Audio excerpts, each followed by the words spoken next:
What's up, everybody? Welcome to BioS3 Raw TV. Well, it's been a while since we've done one of these sit-down in the living room videos. I've been putting up a lot of stuff lately about, diet, nutrition, training, but really exposing the scientific community for the shit that's been going on for the last 10 years between the bros and the science, wingnut motherfuckers that's what I call them. Let's fix this camera angle, make that shit square. All right, now, this video is actually spawned by a live that I did last week on my way to the gym. So what I've been doing is I've been doing lives on Instagram for a while. I am now banned, shadow banned, but banned from Instagram. I can't actually do lives anymore there. So I do them on YouTube now. So now if you see these things popping up there, it's because I'm doing them on YouTube. And, I had a good question on there. An individual asked me how to overcome addiction. And I thought, it's been a while since I've talked about this stuff. And I think a story that I never shared, and I just never thought much about it, but I think that rehashing this story right now could, again, it's good to remind myself and refresh my memories and keep that fresh in my head, because staying sober is important and staying on track is important. But at the same time, actually having it help someone else if they're going through that and realizing the things that I'm saying can apply to them. That's important too. So the individual asked me, how do I get over addiction? I told them pretty much, you have to find the source. You have to go to the source of why you're using that. Hey buddy, here comes Brady. Of why you're using that drug. His addiction was actually sex. That drug, that drink, sex, whatever the case may be, right? You're looking for something to give your brain a reaction so that your brain has more endorphins, more serotonin, more dopamine. You're looking for feel good to get rid of, the feelings that you're feeling now. The anxiety, the depression, the unrelenting feelings of despair and lack of hope and everything that comes along with it. And, I thought, when did I realize that I had a problem? When did I realize this is part of, overcoming addiction? And I can pinpoint the exact moment that I knew that I went from having a recreational drug and alcohol use in my life to being addicted. And not necessarily addicted to any single compound. So hang on, we'll go through this whole thing. It's going to be a pretty heartfelt video. I don't know if I'll get through this without choking up a little bit, because there's a lot of memories that come along with this too. But this is part of doing the shadow work. This is part of getting over your addiction, going through this stuff, feeling again, and understanding what it is and how to use that moving forward. And so if I go back to the point where I really realized it, like I understood it, but I kind of blew it off. Like, nah, not me. Like denial set in at that point. So there was a period of time where me and my friends, my girlfriend at the time, and my close friends, we would go to these clubs in Providence. We go to Club Metropolis was one of them. Club Hell was another one. We would drive to New York to go to the Sound Factory. We went to all these different, they were like house music clubs. They were like rave clubs. This is like early 2000s. It's probably 99, 2000, somewhere around there.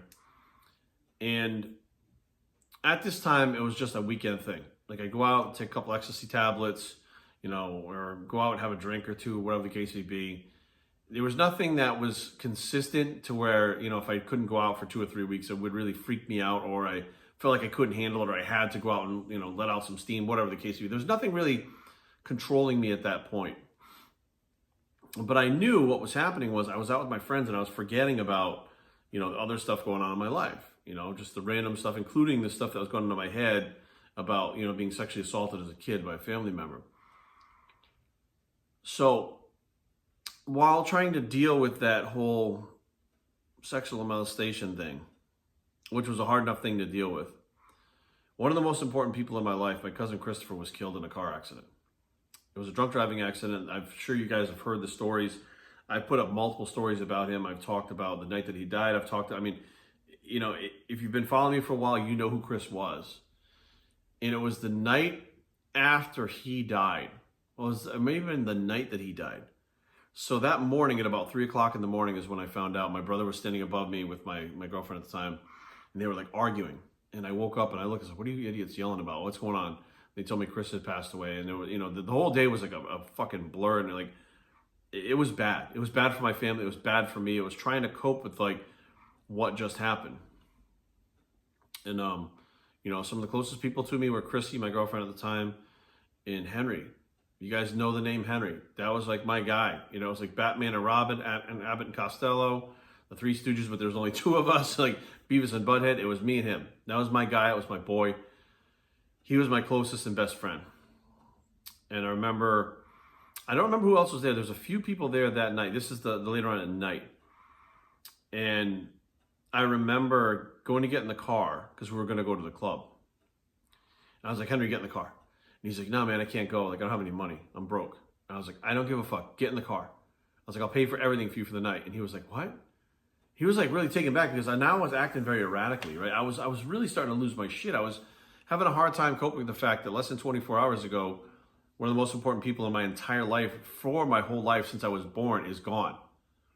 Somebody that I had planned on being around probably for the rest of my life, somebody that I had planned on getting married, living next to, having, the lives that we had when we were kids, but our new adult lives, same type of thing. And I just couldn't wrap my head around it. But I knew that I wanted to go to the club because I would forget about what's going on once I got the drugs in my system. And I remember him saying, are you sure? Like, you sure you want to do this? You want to go out right now? Like, you sure we should be doing this? And I said, get in the car, man. I said, I don't care. And I remember looking at him in the face, and Christy was standing there. I said, I just want to go get fucked up and forget about all this shit. I want to go out and get fucked up. Now, some of you right now might be saying, well, what's wrong with that? For some people, nothing.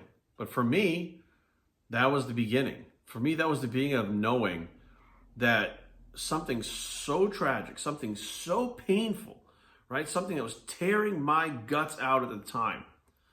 I knew if I swallowed that pill with a little bit of water, in about 45 minutes, I wouldn't care. So there was a way to get rid of the pain. There was a way to get rid of the anxiety. There was a way to rid myself of everything that was going on and not feel. And I realized that. And that's what I was setting out to do, not feel. And Henry got in the car, and I think, honestly, to be totally honest with you, I think that night, I was going one way or the other, whether they went or not. And I think that night they went with me to keep an eye on me because things could have really gone south really fast. I do believe I took a lot of stuff that night, like more than I usually did. I pushed the envelope because I was in pain. I wanted to not feel. And that was the second I knew that I had a problem. But I blew it off. I completely rationalized it. This is just temporary. Chris is passing. The doctor then prescribed me something called clonazepam, which are basically like Valium. And I was popping those like Tic Tacs. And I realized if I took a Vicodin with those clonazepam, I get even a better, kick from it. So now I started combining drugs that the doctor gave me. The doctor told me to take, So now I was using these drugs as a crutch to not feel. And, the doctor gave them to me, so it made it okay. But before that even happened, I was starting to medicate myself and numb myself with street drugs. I knew. And it got worse and worse, and it dug, worse and worse and worse. And of course, you guys know my whole past with the heroin and everything. It got to the point where I was just such a fucking freaking mess that I was barely functioning as a human being. Now, I get clean. I go through the whole process of getting clean. I never touched an opiate again. After I got clean, no more opiates. Never touched a fucking painkiller. Never touched heroin. No Tylenol 3s. Nothing. Doesn't matter whether I injure myself, tears, muscle tears. No fucking painkillers. Done. Now, fast forward to 2005, 2006, maybe about 2007. And at this point, I am clean. I'm not anything. I'm not on the Suboxone. Nothing. Totally clean. And I'm living in Maryland with my girlfriend at the time. And we have one of our amazing fights that we have, one of these blowouts that we have, which were, they lasted days. They were not good for either one of us. And we decided we're going to break up. One of the many times we decided we're going to break up. Well, we're breaking up again. We break up every fucking week. We got bad at one point. Toxic, very toxic relationship. And she goes to work in the morning. I said, you know what? Like, I've had enough. I'm angry. I'm mad. I had moved from Rhode Island down to Maryland with her. And now we were splitting. And I'm like, all my family and friends were back, up north. I have new friends that I've made, but these are not the people I grew up with. Like, it's not Henry. You know what I mean? So I'm starting to wonder whether or not I should move back home. can I make a go of it here on my own? You know, like a one income house. Can I make it down here? Things are way more expensive down here than they are up there. Start going through all this, my head starts spinning again because I have anxiety naturally. Well, she leaves and goes to work. And the first thing that I do is, and this is interesting because here in Virginia and Maryland, well, in Maryland, I don't know about Virginia because I don't really pay attention. Yeah, no, because it's at the supermarket. So at the supermarket, you can buy alcohol there. In New England or Rhode Island, you couldn't. You could only buy booze at what we call packy stores or package stores or liquor stores, they call them. You call them, we call them packies. And I walked from our apartment to Safeway, which is a grocery store, at about 5:30 in the morning and walked in this 24-hour grocery store to buy alcohol. And the lady was like, oh, dude, you can't buy this till 9 a.m. Like, you got a few more hours. Like, I'm sorry, I can't sell it to you. So I said, fuck. I put it back. I walk home. At 9 a.m., what's the first thing I do? I walk over to the grocery store and I buy bottles of wine. Cheap, effective, fuck it. So I come home and I start drinking one of these bottles of wine right out of the bottle. Pop the cork, I'm drinking it right out of the bottle. I had to take a shower. I'm in the shower with the bottle in the shower, drinking, putting it on the fucking thing, you know, washing up and stuff. And I'm pretty drunk at this point.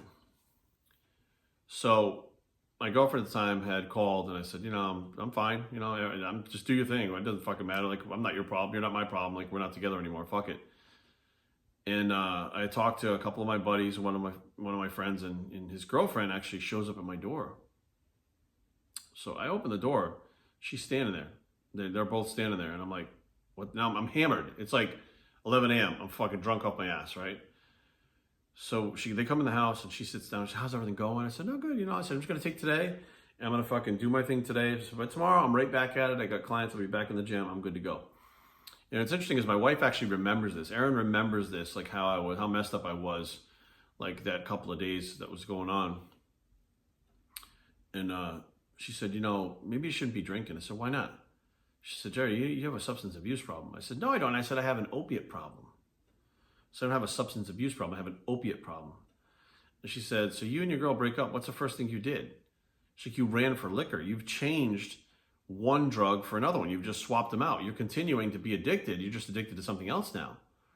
And I thought she was crazy. I'm like, no. I said, I'm fine. I'm just doing it I don't even drink. Like, I never drink. This is just like, you know, one time that I drank in like fucking 7 years or whatever the fuck it was. It was quite a while since I had drank.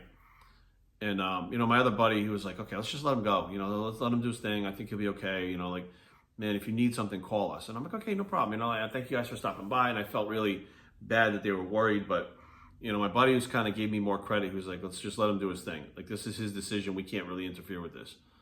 And they left. And about an hour later, my ex shows up at home on her lunch break. And she's yelling at me. She's freaking out because I'm drunk. And I'm like, what is your problem? Like, you're not even supposed to be here right now. Like, I'm supposed to be alone. I got people in walking in the fucking house. Tell me what I can and can't do. That makes it worse.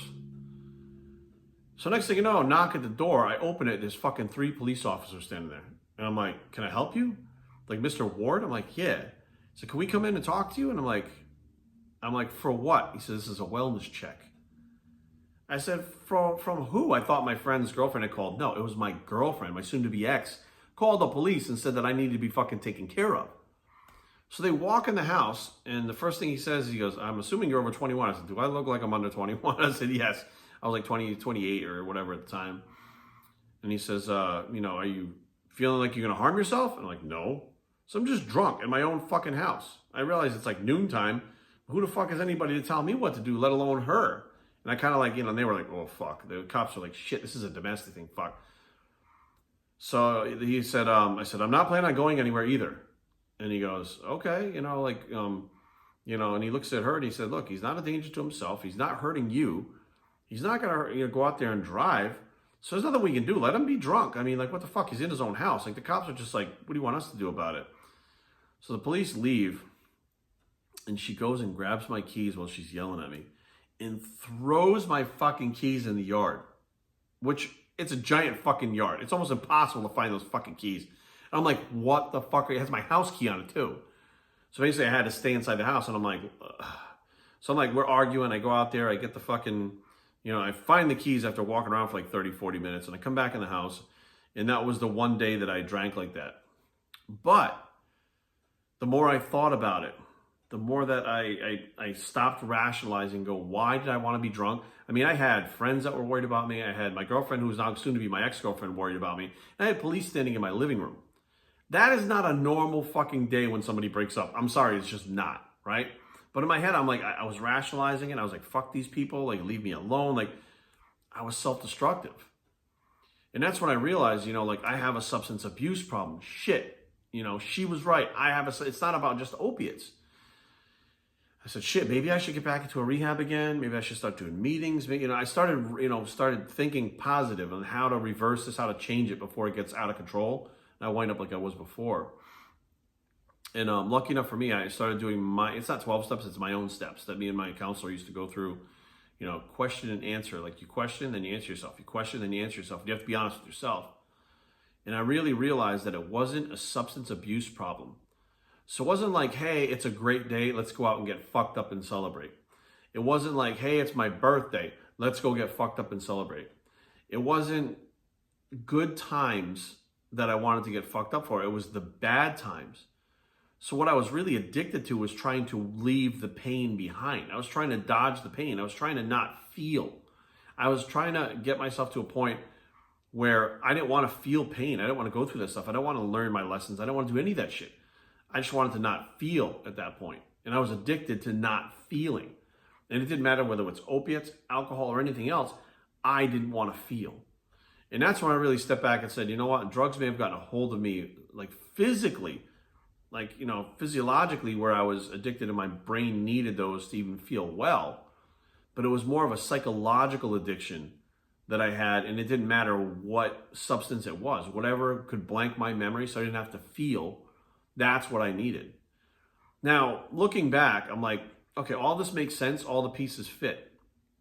But future proves past.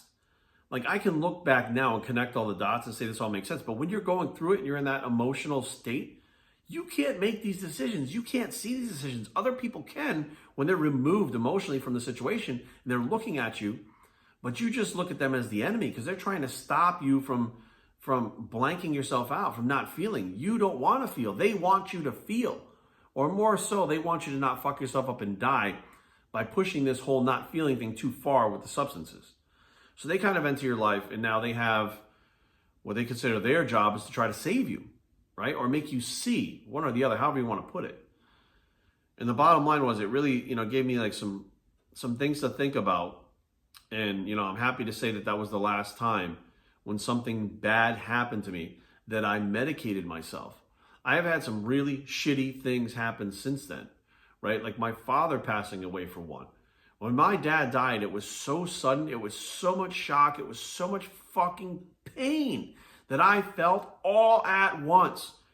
I mean, it was like sticking my finger in a fucking light socket, having a fucking 40-ton piano dropped on me while being set on fire and run over with a fucking steamroller all at the same time. That's what I felt when my dad died. And I didn't reach for a drink. I didn't reach for a pill. I didn't do anything. I sat there at the fucking dining room table with my wife, sitting there holding my hand, and my dog, Brady, was sitting there with his head against my leg, and I just wept. I wept one of the most ugly cries you've ever fucking seen. I made noises that sounded like a fucking dying dolphin or a dying whale. I don't give a fuck. That is what I felt. I wasn't going to stop myself from feeling that. And I said, my dad, for everything he taught me, for the life he gave me, for everything he did for me, for the amount he loved me, he has earned these tears. He has earned me weeping like this. He has earned everything that I'm feeling right now for that pain. I have to give this to him. He deserves for me to feel like this. So therefore, I have to feel this because this is how much I care about my dad. This is how much I love my father, that it hurts so much that I feel like I'm melting. And I did. I just felt. I felt. I had to go up there and go through his funeral, and I had to do a eulogy and speak in front of my friends and family. I didn't touch a drink. I didn't touch a pill. I didn't touch any substance, nothing. Nothing. Absolutely fucking nothing. I didn't do anything. I just felt. And I think that was a big turning point for me where I thought, there have been things that I've gone through in my life after I got clean, and, I wouldn't really consider them things that I think would set me down that path again. But my father dying suddenly like that, just randomly out of the blue like that, and seeing him in a coffin, and then right after the viewing that we had at the wake, they took him and cremated him. The next morning, he was in this little fucking vase. And the fucking vase was hot because they had just fucking cremated him. That is a fucked up feeling, a fucked up situation. That will fuck you up. I don't care who you are. That will rock your fucking reality when you go through that. And I didn't touch a pill, and I didn't touch a drink, and I didn't take a fucking substance. Nothing. I took fucking nothing. You know what I did? I packed my shit, including my meals, and I got on a plane. I landed in Rhode Island. I drove to the hotel. I put my meals away. I put my clothes away. The first thing I did was I drove to the gym. I went to the gym, and I didn't have a good workout at all. And people that knew me, that have known me for years and years and years, that had seen on social media that my father had passed away, saw me walk in that fucking gym. And I could see their faces like, what the fuck is he doing here? Like, his father just died like yesterday. What the fuck is he doing here? And I walked in, I shook people's hands, and they were like, I'm sorry. They gave me their condolences and stuff, and hugs and pats on the shoulders and stuff. Is there anything you need? And no, thank you. And I went and did my workout, and it wasn't a great workout. It wasn't a productive workout. It was the most half-assed workout ever. But I went and I did what my dad would have wanted me to do. He would have wanted me to keep doing what I love to do. He would have wanted me to do what I was supposed to do that day, rather than sit in that hotel room and fucking bawl my eyes out for the next 5 or 6 hours. He would want me to keep going, not forget him, not blow off the fact that he passed away and the funeral's tomorrow, but he would want me not to sit there and fucking suffer. And I got through that whole situation. I came home. My father was a veteran. Behind me over here on the mantle is his flag right there. That's his flag. That fucking flag right there. And the cartridges after they fired the 21 gun salute before they played taps at his funeral. That flag right there was given to me at his funeral in Rhode Island. They folded it and handed it to me. Now, I wasn't going to stick it in a suitcase and fly home with it in case it gets lost. I held that flag in my arms like this, across my chest. I walked through 2 airports. It was the one in Rhode Island, TF Green, and the one here in DC. I walked through the airport holding that flag with my backpack on like this. I had people stop, take their hats off and bow their heads. I had soldiers stand at attention and salute me when I walked by, because they know that flag folded. It wasn't me. It wasn't my flag. They knew that someone that I cared about that was in the military was gone. And that's why I had that flag. And I was traveling, which means I was probably going back home. I don't think I've ever felt emotion like that. I mean, I'm emotional right now just thinking about how that felt. And I came home and I didn't drink. I didn't take pills. I didn't take any substances. I made my meals. I choked my meals down. I got back in the gym the next day. I kept moving forward. And I would think about my dad. I'd put my headphones in. I would think about him, and think about, he never really saw me in the gym and what I did. He saw me on stage. He went to my shows, but he never saw what I did in the gym. And I said, what? It would have been awesome for him to see this, to understand, what I'm about and what I do and what makes me me. But I don't need drugs. I don't need alcohol. I don't need these things in my life. My life is good. I'm overall a relatively happy guy. I mean, I can get pretty fucking riled up sometimes, but overall, my life is good. I have nothing to complain about. I lost my dad. Many people lose their dads. And I put it in perspective. Well, we all lose our dads at some point, right? And it put everything in perspective, and I felt I didn't need to be medicated. I didn't need to go see a doctor for antidepressant or anti-anxiety or nothing like that.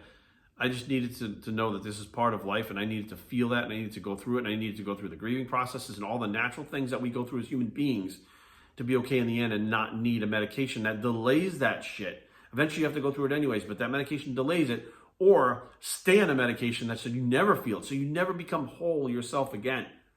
You become a fucking like a shell of your former self, like a fraction of what you truly were before. it was a big eye-opening experience, and it was probably one of the biggest tests in my whole life for my sobriety, and I passed it. And I realized, when I tore my muscles, I told the doctors I can't have painkillers because I'm, addicted. I said I was allergic to them, and they're like, oh, okay, they get it after that. But I've had so many opportunities to take pills. The pills have been in the house for Erin. You had, one of her teeth worked on. They gave her Vicodin or whatever. I've had, my ex, she had Vicodin. My other ex had a surgery. There's been Vicodin in and out of the fucking house. I've never been fucking tempted once to take one. I've been in Mexico where you could buy shit over the counter. Never once been tempted to fucking take it.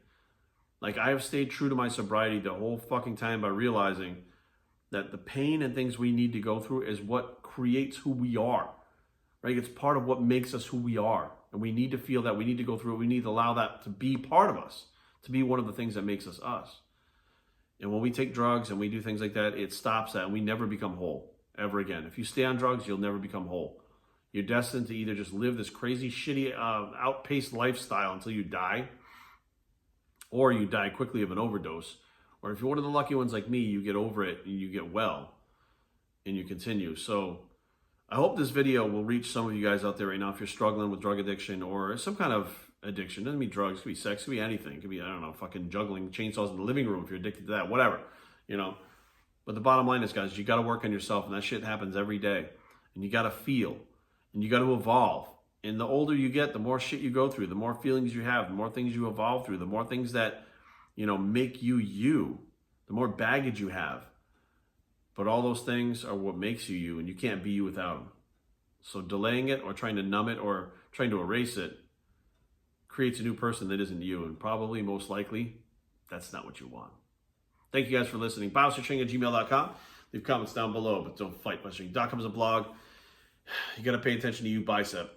And we are out.